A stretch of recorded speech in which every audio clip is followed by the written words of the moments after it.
Conveying Divine Power. Electrons. BD0760 from January 27, 1939, taken from book number 16.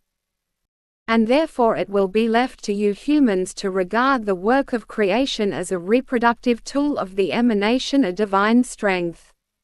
In the plan of creation, this can only be sent out into the universe via an infinite number of small living beings so that the human being may partake of this power to the highest degree and, as a purified being, himself power from God, unite again with the original power.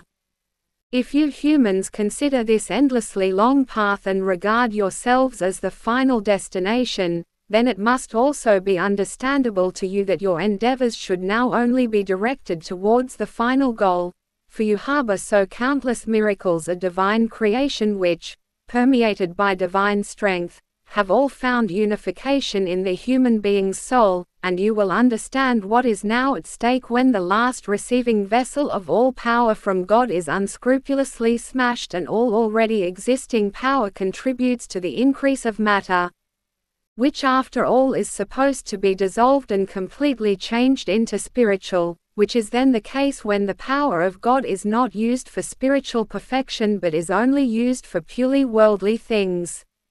You truly possess this power flowing from God in great abundance and do not know what abilities are yours through it if you would like to utilize the power in the right sense. How you can penetrate the wonders of divine creation and your spiritual eye can see what is otherwise invisible to you. How you could only ever convince yourselves of God's love, wisdom and omnipotence if it were your serious will to already achieve the perfection possible for you here on earth. The more you learn to see spiritually, the less you feel the burden of earth, and as soon as the Spirit of God comes alive in you, you are master over all matter. Yet in order to awaken it to life, your mind must only be focused on using earthly life for your spiritual well-being.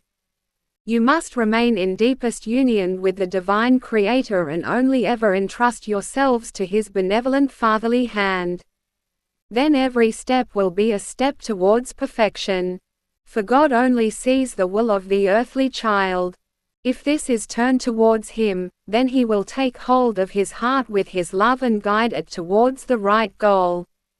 Anyone who always sends the prayer to the Father from the bottom of his heart, "I want to serve you in time and eternity," His will also grasps the power that comes to him and this draws him towards it. Because everything that emanates from God, if He is not resisted, inevitably leads back to God. Amen.